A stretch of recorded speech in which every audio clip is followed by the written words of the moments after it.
पढ़ रहे हैं। लैंथेनॉइड मतलब 4f सीरीज, सीरियम से कॉपर तक। ये याद रखिएगा कि जनरल कैरेक्टरिस्टिक में कुछ भी रैंडमली आता है, बहुत ज्यादा इसमें रीजनिंग नहीं होती है, सिर्फ चीजों को याद रखना है। कुल मिलाकर जो मैं बोर्ड पर लिखता हूँ और समझाता हूँ वो मोर देन इनफ होगा। आप चाहे पढ़ के फिर दूसरे सोर्सेज से देखिए, मैं पहले ही जितना इनफ होता है वो कर देता हूँ, उससे आगे आपका नुकसान ही होगा, फायदा नहीं होगा। इसीलिए जो मैं कहता हूँ बिल्कुल वैसा ही रीड करके अपने माइंड में डाल लेना, आपको कोई दिक्कत नहीं होगी चैप्टर में। तो पहले कैरेक्टरिस्टिक है मेटल है। अब जैसे इसमें लिखा है कि इनका मेल्टिंग पॉइंट 1000 से 1200 के बीच होता है। एमपी 1000 टू 1200 कैल्विन सबका बताया हुआ है, एक साथ 1000 से 1200 के बीच है। लेकिन एक चीज है समेरियम, ये मैंने एक जगह कहीं क्वेश्चन देखा है, बस मुझे याद नहीं आ रहा। समेरियम 4f सीरीज में ही आता है, लेकिन इसका एमपी काफी ज्यादा है, 1673 कैल्विन। याद रखने वाली बात है, क्या पता पूछ ले। हम क्या कह सकते हैं कि ना नहीं पूछेगा, ऐसा तो नहीं कह सकते। पूछ लेता है तो अपने आप को सेफ रख के चलना है। अब इसमें एक कैरेक्टर है, वही कलर ऑफ कंपाउंड। हमने डी ब्लॉक में भी पढ़ा है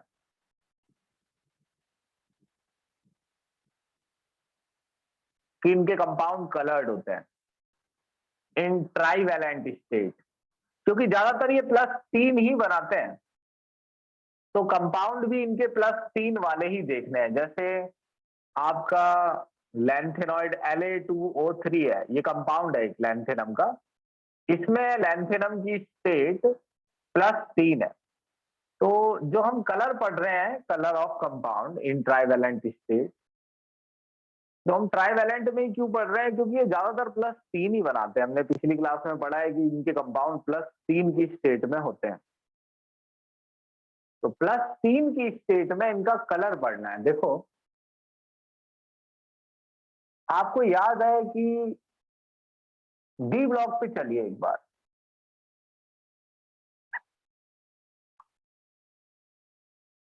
डी ब्लॉक में मैंने आपको ये समझाया था कि जो डी सब शेल होती है, जैसा हम आगे पढ़ेंगे, इसके 2 लेवल होते हैं, T2G और EG। यानी पहली 3 ऑर्बिटल को T2G बोलते हैं, ग्रुप है T2G, और अगली को EG। तो EG में जो इलेक्ट्रॉन होते हैं उनकी एनर्जी थोड़ी ज्यादा होती है, ये आपको पता लगेगा कोऑर्डिनेशन कंपाउंड में।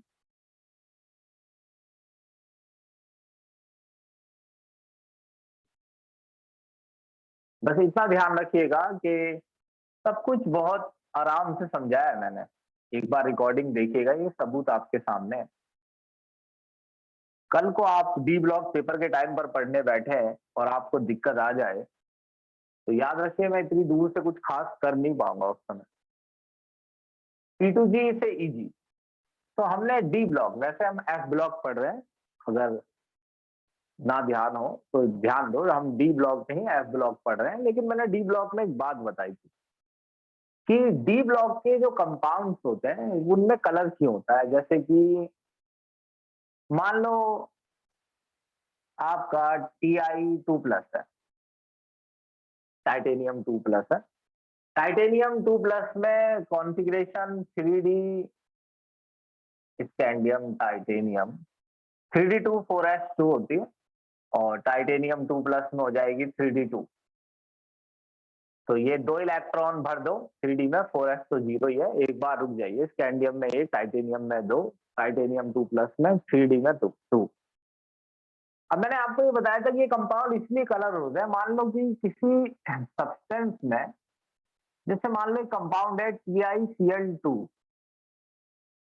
इसमें टाइटेनियम +2 की फॉर्म में है, तो ये कंपाउंड कलर्ड है, देखने में बड़ा रंग बिरंगा कलर है। तो इसका कारण है कि सनलाइट जब इन पर पड़ती है, तो ये सनलाइट के 7 कलर में से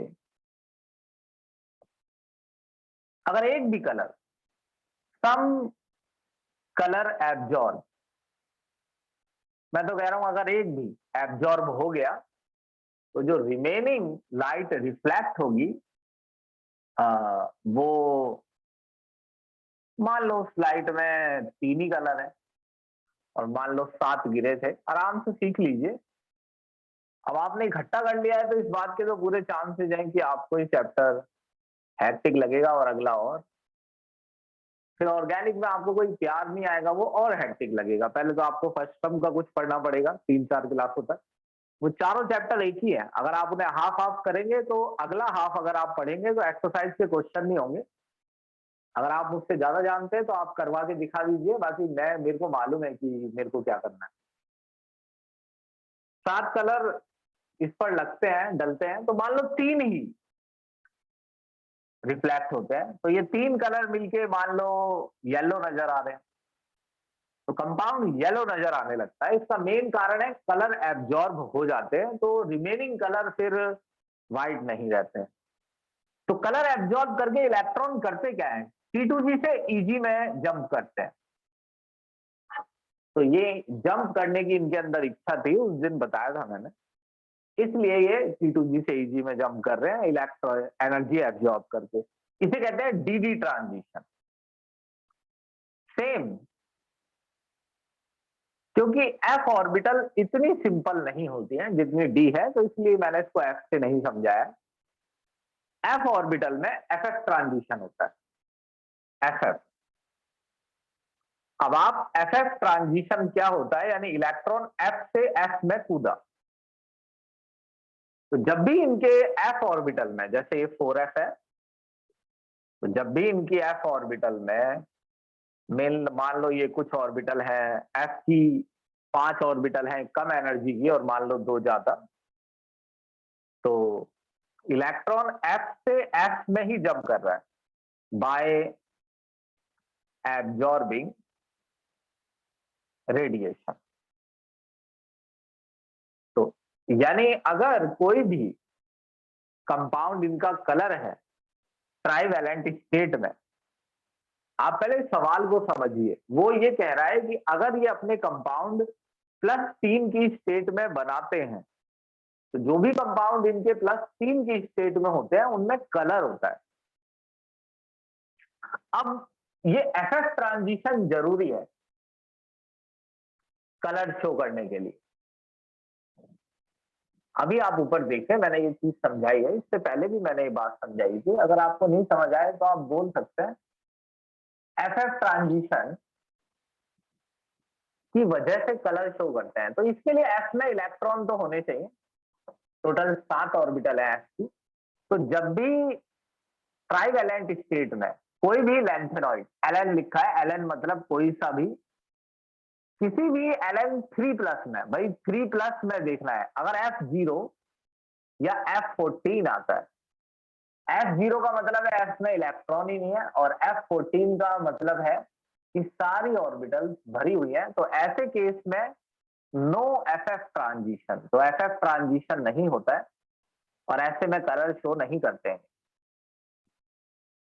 पहली बात ये है, तो ये याद रखना है बस। जब भी कोई ऐसा आयन आपको दे दे, इसका एग्जाम्पल भी है, F0 है लैंथेनम 3+, इसके अंदर F में इलेक्ट्रॉन ही नहीं है, और F14 है, ये तो जस्ट मैंने एग्जाम्पल लिया हुआ है, F14 है लूटेटियम 3+, इनमें कलर शो नहीं होता है क्योंकि इसमें एफएफ ट्रांजिशन नहीं हो सकता। ये चाहे तो मैं हटा दूं क्योंकि लैंथेनम 3+ में तो कलर ही नहीं है। इसमें आप एलन लिख लीजिए, एलन का मतलब कोई सा भी लैंथेनॉइड। अब बताइए, आया ही समझ?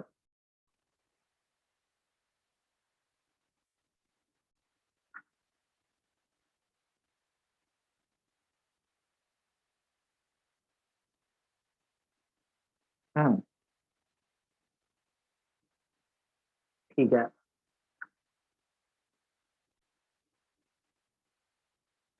ठीक है। अब सुनो, ये अभी जनरल कैरेक्टरिस्टिक ही चल रहा है और ये चलेगा अभी, देखते जाओ। अगला स्क्रीनशॉट लो इसका।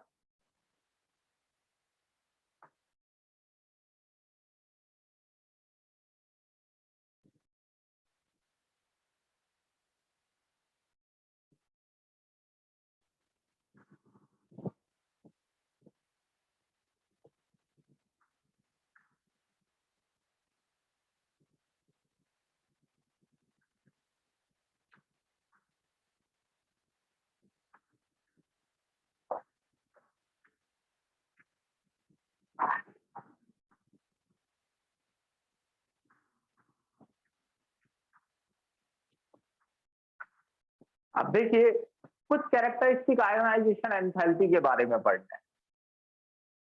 ये नहीं पढ़ना है कि ionization enthalpy left to right क्या होता है। इनमें से बहुतों की तो आयोनाइजेशन एंथैल्पी पता ही नहीं है, ऐसा कुछ नहीं है। जो पढ़ना है मैं आपको लिख के दे रहा हूँ।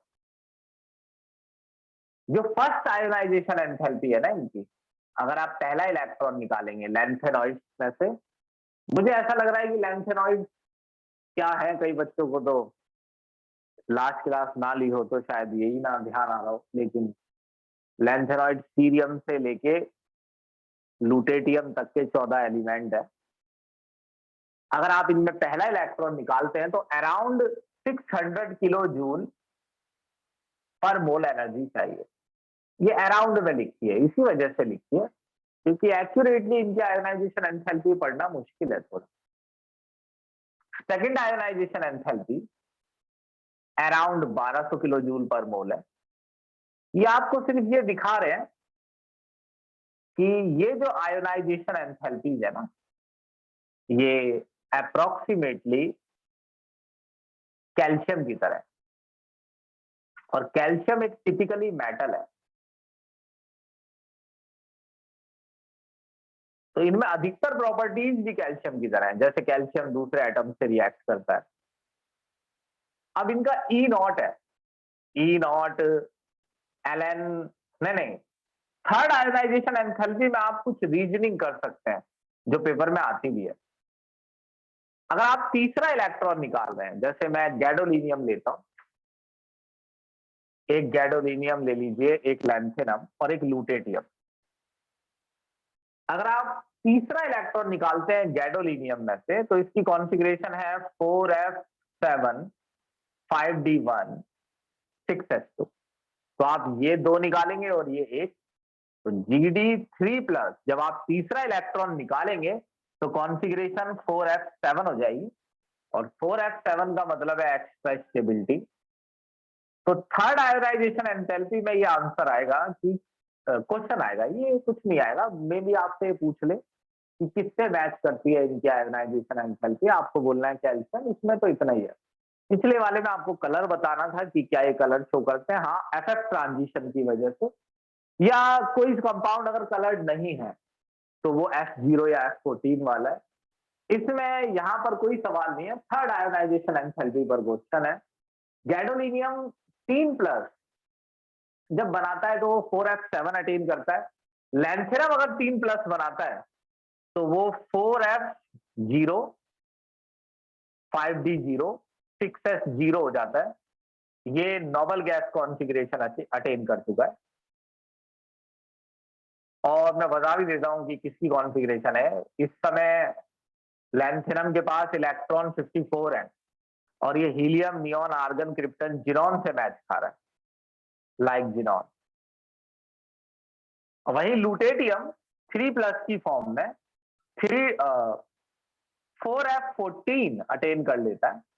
तो जब 4f7 या नोबल गैस कॉन्फ़िगरेशन या 4f14 कोई एटम अटेन करेगा तो उनकी थर्ड आयोनाइजेशन एंथैल्पी लो होती है। और ये आपके लिए अच्छा ही है कि आपको इन्होंने इतना ही बताया है। यही लैंथेनम के बारे में आपको आयोनाइजेशन एंथैल्पी में पढ़ना है, बस। स्क्रीनशॉट लो इसका और बताओ मुझे आया समझ की नहीं आया। ऐसे थोड़ी समझा दूंगा मैं बिना उसके, वो भी ऐसे टॉपिक समझा दूं कि जिनमें हर पल कुछ ना कुछ नया आता है। हम्म, ये इतना सा है आयोनाइजेशन एंथैल्पी पे। सेम मैग्नेटिक प्रॉपर्टी है, बहुत छोटा है। स्क्रीनशॉट लो।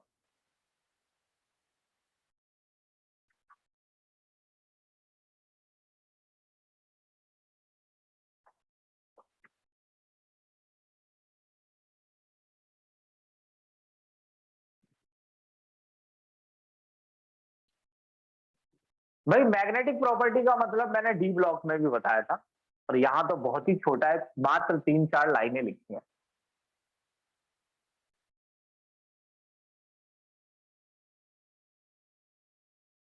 कोई भी सब्सटेंस पैरा या डाई होता है, डिपेंड करता है कंपाउंड, इनके कंपाउंड के बारे में सुनना है।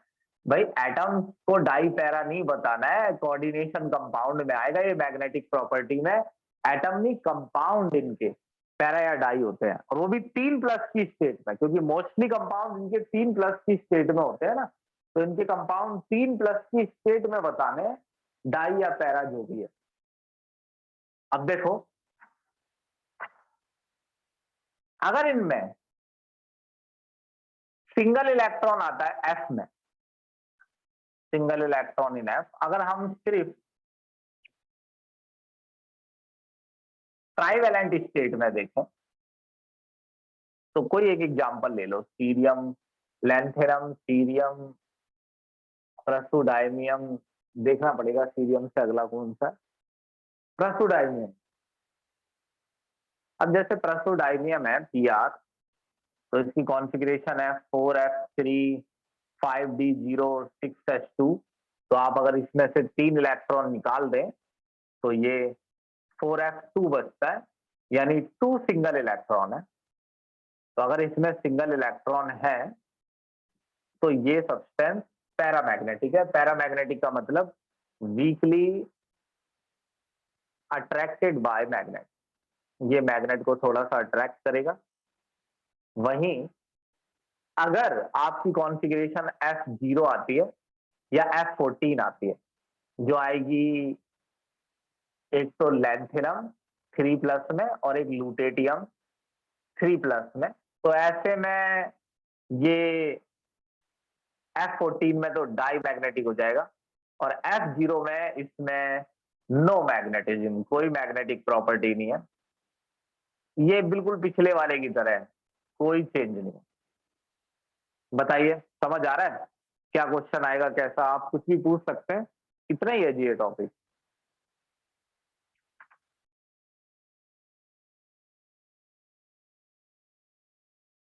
ठीक है, स्क्रीनशॉट लो इसका जल्दी।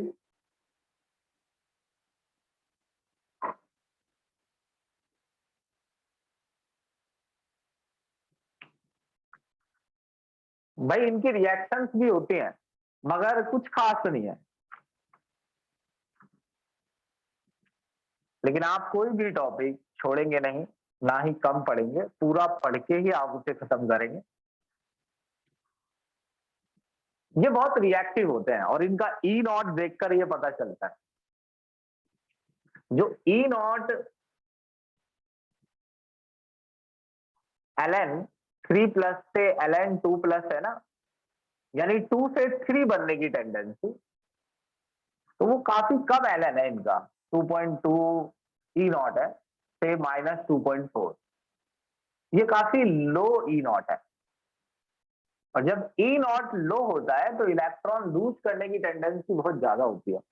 3 से 2 हो या आप 3 से 1 ले लीजिए, इनका ई नॉट काफी कम होता है, यानी 3+ बनने की टेंडेंसी इनमें काफी ज्यादा होती है। तो इसीलिए ये मोस्टली एलिमेंट से रिएक्ट करते हैं। दे आर मोर रिएक्टिव या वेरी रिएक्टिव। इनकी कुछ बड़ी सिंपल रिएक्शन लिखनी है, इतनी सिंपल रिएक्शन दोबारा नहीं आएंगी। यहां लिखो लैंथेनॉइड O2 से, लैंथेनॉइड नाइट्रोजन से, N2 लिख लो, लैंथेनॉइड सल्फर से, लैंथेनॉइड कार्बन से, लैंथेनॉइड एसिड के साथ, या लैंथेनॉइड H2O के साथ।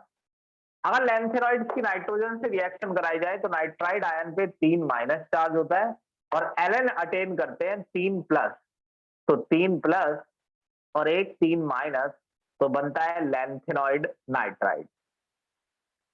जी ऐसे ही लिखनी है बिल्कुल रिएक्शन। अगर लैंथेनम की O2 से रिएक्शन करवाई जाए तो लैंथेनम ऑक्साइड, अगर H2O से रिएक्शन कराई जाए तो लैंथेनम हाइड्रोक्साइड, साथ में हाइड्रोजन गैस निकलेगी। अगर एसिड से रिएक्शन कराया जाए तो एसिड तो बहुत होते हैं, HCl, HF, HOCl, H2SO4, HNO3, तो ऐसा कुछ नहीं लिखा है, बस एसिड लिखा है, तो मैटर और एसिड मिलकर सॉल्ट और हाइड्रोजन देते हैं।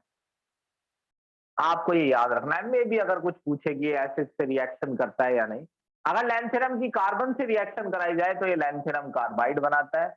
अगर लैंथेनम की रिएक्शन सल्फर से कराई जाए तो ये बनाता है Ln2S3।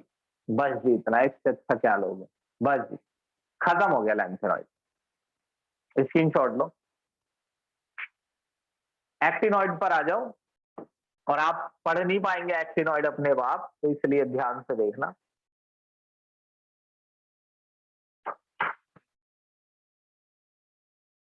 सुनो,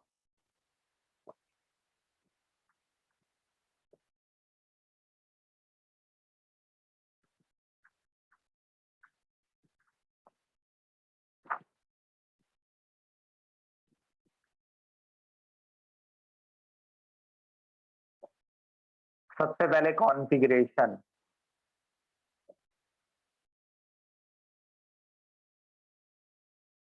बहुत जल्दी हो जाता है ये टॉपिक, ध्यान से देखना।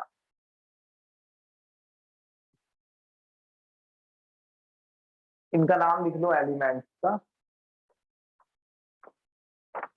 एक्टिनियम, थोरियम, जैसे थोरियम से स्टार्ट होते हैं, ये तो एक्टिनियम है, ये एक्टिनॉइड यहाँ से है, यहाँ से, ये एक्टिनियम के बाद जो आते हैं protactinium, uranium, neptunium, plutonium, americium, curium, berkelium, californium, einsteinium, fermium, mendelevium, nobelium, lawrencium. Atomic number 89 से 103। एक बार कॉन्फ़िगरेशन लिख के दिखाऊंगा एक की, एक्सेप्शन है जिसमें बहुत सारे, जिन पे स्टार लगा रहा हूं, सारे एक्सेप्शन है। नेपटूनियम तक, एक और है, बीच में आएगा क्यूरियम। लेकिन इनकी कॉन्फ़िगरेशन बड़ी आसानी से लिखी जा सकती है, देखना मैं आराम से लिखूंगा, देखना कैसे लिखता हूं। जैसे एक्टिनियम का एटॉमिक नंबर 89 है, तो school school, public school, public school, Delhi public school, Delhi public school, फालतू दिल्ली पब्लिक स्कूल, फालतू दिल्ली पब्लिक स्कूल, ऐसे 1S, 2S, 3S, 4S, 5S, 6S, 7S, 8S, 2P, 3P, 4P, 5P, 6P, 7P, 3D, 4D, 5D, 6D, 4F, 5F। अब एक चीज पर ध्यान देना, पिछली बार जो हम लैंथेनॉइड पढ़ रहे थे, उनकी कॉन्फ़िगरेशन यहाँ खत्म होती थी आकर 4F और 5D पर। ऐसे लिखा होता है 4F 7, 5D1, 6S2, ये भर जाता था, फिर यहाँ खत्म होती। वैसे भी दिख रहा है कि यहाँ ये इनकम्प्लीटली फील्ड है, यहीं पर ही कॉन्फ़िगरेशन खत्म हुई है। एक्टिनॉइड्स की यहाँ खत्म होती है, नजर डालना इस पर एक बार 15 सेकंड के लिए।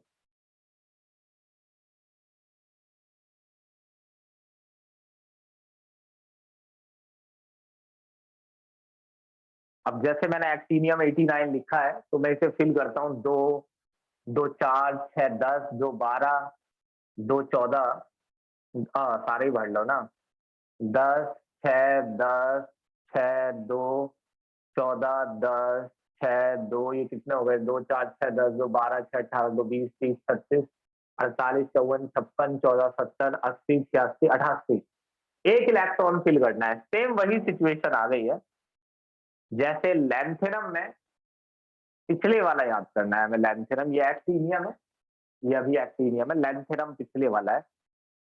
लैंथेनम में 56 पे कॉन्फ़िगरेशन यहाँ बंद हो जाती थी, जो 57 इलेक्ट्रॉन होता था वो हमने 4f की जगह 5d में डाला है। एक्टिनियम में कॉन्फ़िगरेशन यहाँ पर 88 हो जाती है, यहाँ 88 है, और 57 जो था लैंथेनम का, वो यहाँ फिल किया गया था 4f को छोड़कर। एक्टिनियम में यहाँ 88 हो जाती है, और 89 को यहाँ फिल करना है, यानी यहाँ भी किसे छोड़ा हुआ है, 6s 5s को, बस इतना आसान है याद रखना। यानी लास्ट 5s में तो लिख दो 0 और 6d में लिख दो 1। 5s की जगह इलेक्ट्रॉन 6d में फिल करना है। 5s और 6d की एनर्जी में काफी सिमिलैरिटी है। ये हमेशा कंफ्यूजन बनी रहती है। अगर आप अलग अलग सोर्सेज पर भी गूगल के जाएंगे तो इलेक्ट्रॉन 5s 6d में चेंज भी होता रहता है, कई जगह 5s में भी दिखाया जाता है, लेकिन एनसीईआरटी के अकॉर्डिंग वो 6d 1 में है। और ये भी कॉन्फ़िगरेशन मोस्ट प्रोबेबल है, ऐसा नहीं है कि इसकी गारंटी है, मगर आपको जो लिखनी है वो 5s में इलेक्ट्रॉन नहीं डालना है, 6d में डालना है।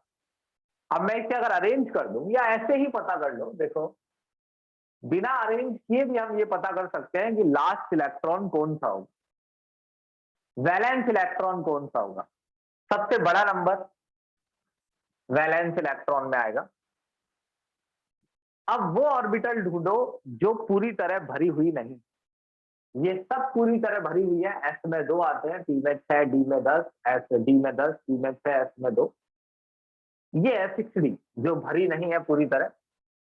या आप अगर चाहें तो 5s0 भी लिख सकते हैं, और लिख लीजिए, अच्छी बात है, सभी में आएगा क्योंकि ये 5s तो ऊपर वाला है ये, तो इसमें भी लिख दीजिए 5s0 6d1 7s2। इनमें से कौन सा नंबर पीरियड से मैच करता है? 7। ये एक्टिनियम 7th पीरियड में आता है और ये 7s2 सब में चलता रहेगा। सभी के लास्ट सेल में 7s2 आएगा। तो ये ns2, यानी इनकी जनरल कॉन्फ़िगरेशन ये है कि इनके सभी के लास्ट सेल में n तो आता ही है, और ns में 2 इलेक्ट्रॉन आते हैं। आगे वाला n से एक छोटा होता है, n का मतलब पीरियड है, और आगे वाला n से एक छोटा होता है यानी d में इलेक्ट्रॉन 0 से लेके 1 2 तक में भी चेंज होता रहता है। हाँ, 2 तक चेंज होता रहता है, 0 से 2 आता है इसमें। और उससे आगे वाला है n-2, उसमें इलेक्ट्रॉन 0 से 14 तक आएगा। 7 7 - 1 7 - 2 SdF। अभी रुक जाइए।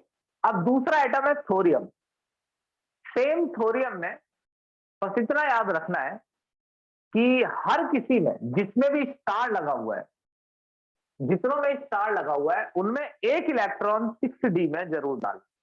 जैसे थोरियम है 90, इसका स्क्रीनशॉट लीजिए पहले।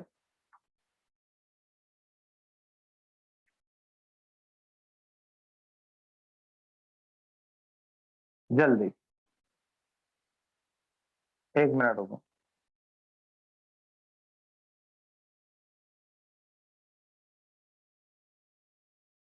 हाँ एफ होगा, एफ आएगा, जगह नहीं थी बीच में। कौन सी लाइट बंद करूं? ये वाली? अरे वो फिर भी दिख रहा है यार, वो समझ में आ जाता है वैसे भी।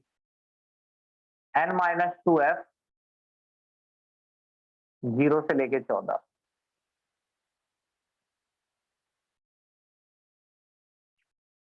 स्क्रीनशॉट ले लो इसका,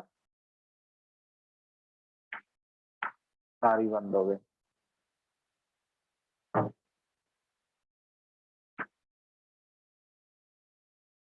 अब अगर मैं थोरियम भरता हूं 90, तो यहाँ 88 हो जाएंगे। अब यहाँ हटा दो, ये सारे मार्क हटा दो। थोरियम में 90 इलेक्ट्रॉन है, 88 हो गए यहाँ तक। बस इतना याद रखना है, सभी में एक इलेक्ट्रॉन, जैसे 88 है तो दोनों इसमें जाने चाहिए ना, लेकिन जब एक्सेप्शन ना हो तो दोनों इसमें जाने चाहिए। अब इसमें एक डालना है, एक 5s में डालना है, मतलब 6d में एक ही डालना है, फिर तो जो बचे वो 5s में पेल देने। तो ये हो गया 5s1 6d1 7s2। देखते जाइए, ये थोरियम है।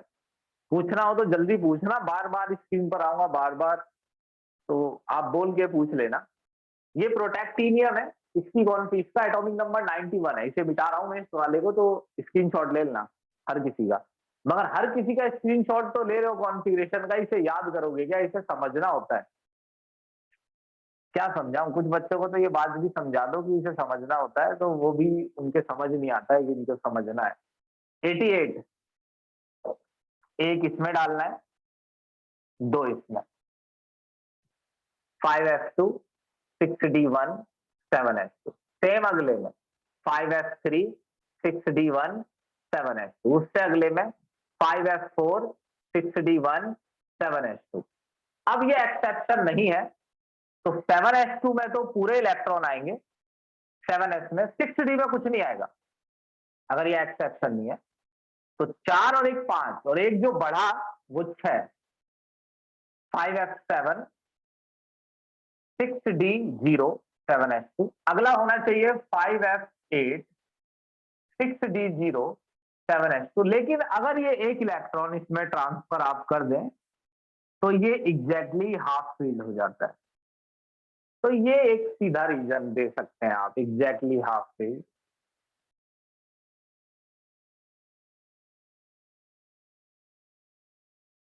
5f 7 और एक 8 9 6d0 7s2 10 11 12 13 14 और यहाँ 15 आना चाहिए 5f14 6d1 7s2। अब इतनी तो लिख लोगे, इसमें का इसमें एक्सेप्शन है और इसमें भी एक इलेक्ट्रॉन 6d में डालना है इनमें।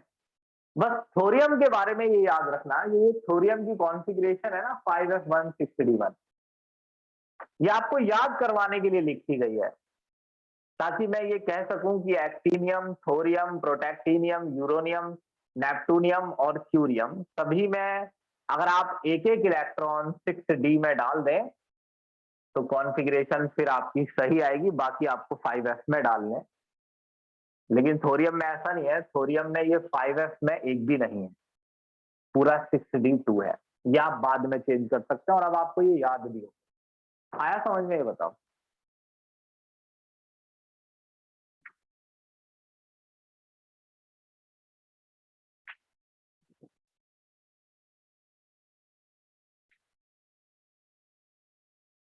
ठीक है, स्क्रीनशॉट लो जल्दी इसका।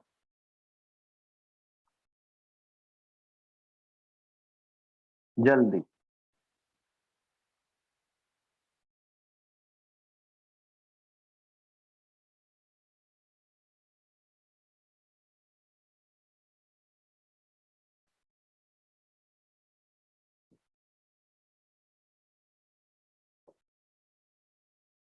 अब सबसे पहली चीज है आयनिक साइज।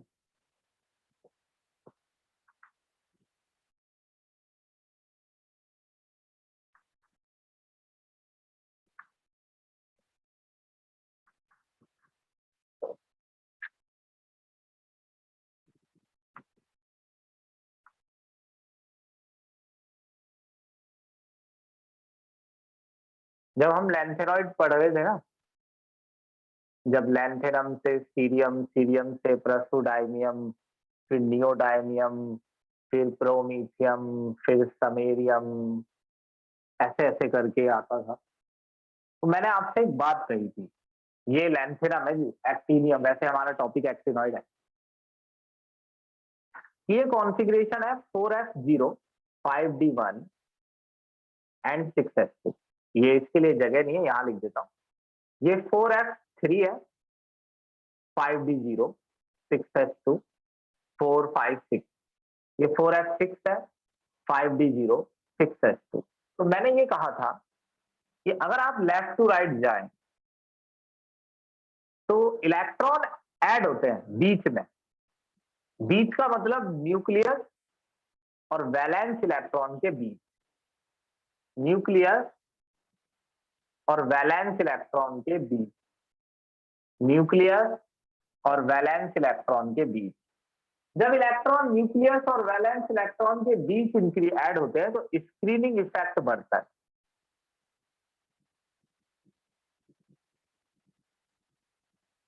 और स्क्रीनिंग इफेक्ट अगर बढ़ने लगता है ना तो लास्ट शेल पर, ध्यान से सुनो मेरी बातें, अगर स्क्रीनिंग इफेक्ट बढ़ने लगता है ना तो लास्ट शेल पर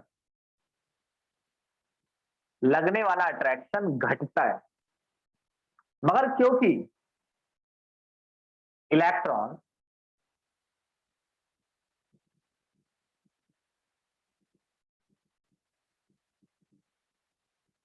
फोर एफ ऑर्बिटल में एंटर कर रहा है, जिसका वेरी पुअर स्क्रीनिंग इफेक्ट होता है।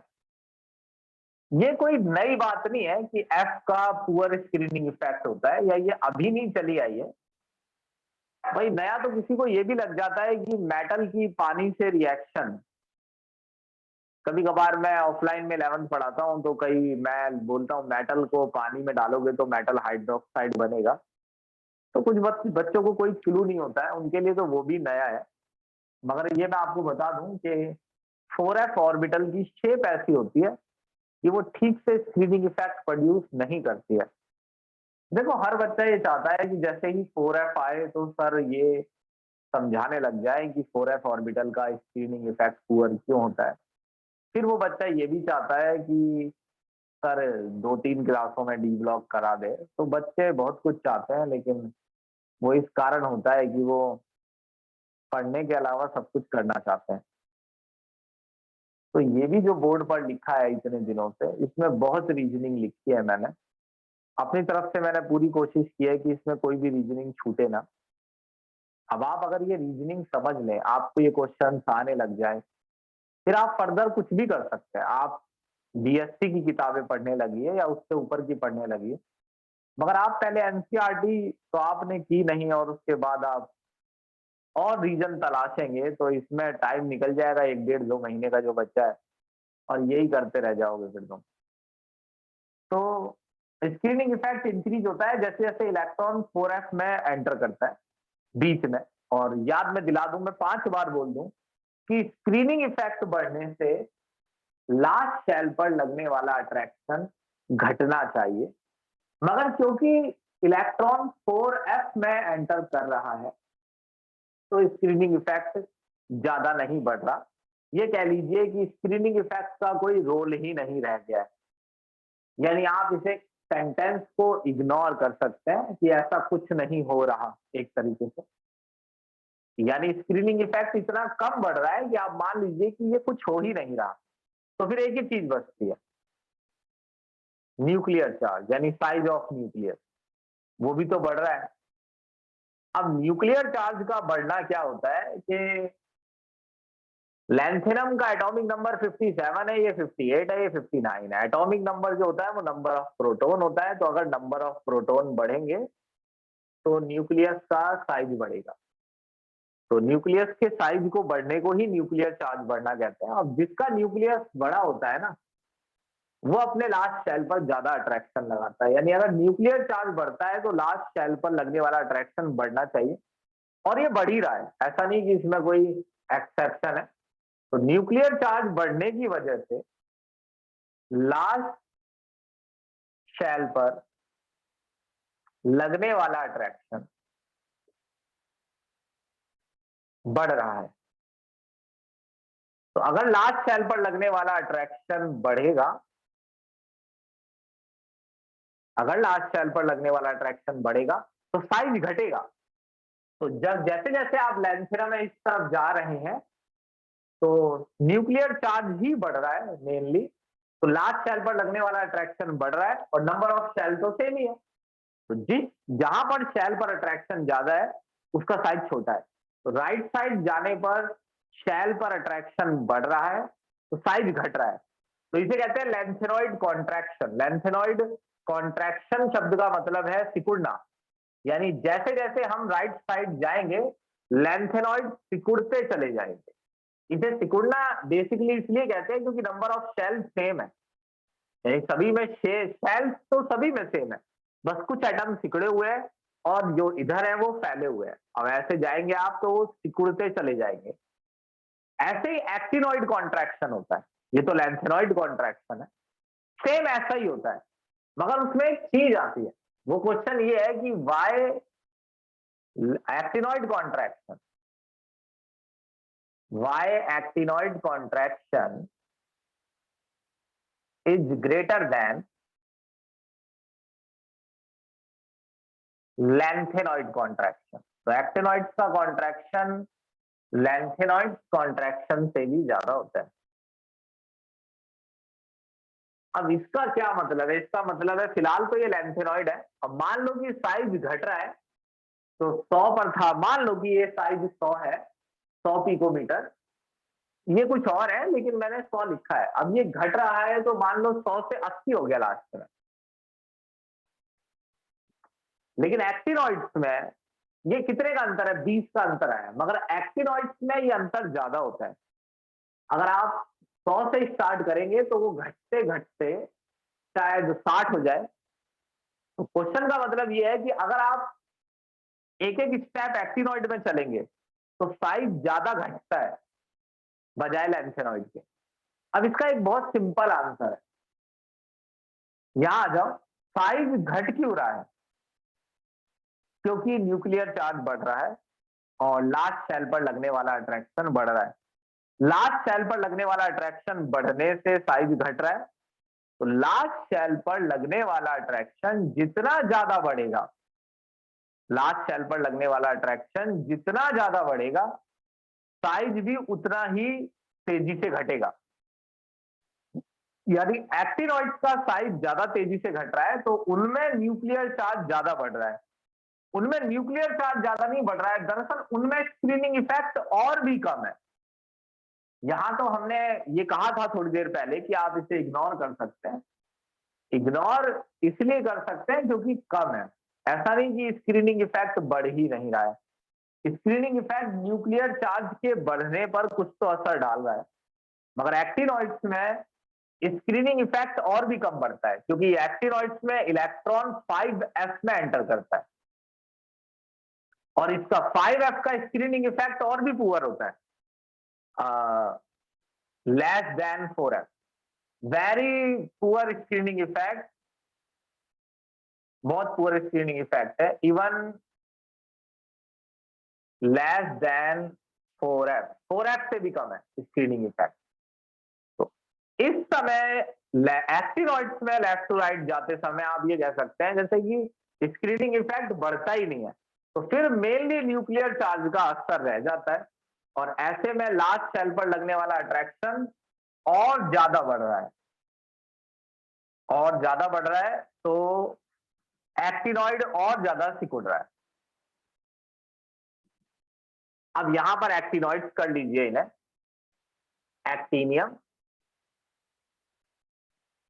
थोरियम, प्रोटैक्टिनियम, ऐसे कुछ नाम है उसका। अब यहाँ कॉन्फ़िगरेशन भी चेंज कर लीजिए, 5s0, 6d1, 7s2, 5s1, 6d1, 7, नहीं 6d2 है, 5s0 ही है, 5s0, 6d2, 7s2, फिर है 5s3, 6d1, 2s2, हाँ 7s2। बताइए, ये समझ आया? एक्टिनॉइड कॉन्ट्रैक्शन पेपर में आने वाले मोस्ट इंपोर्टेंट क्वेश्चनों में से।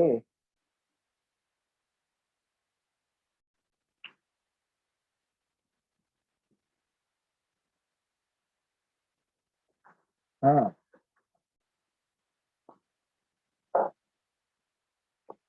हाँ,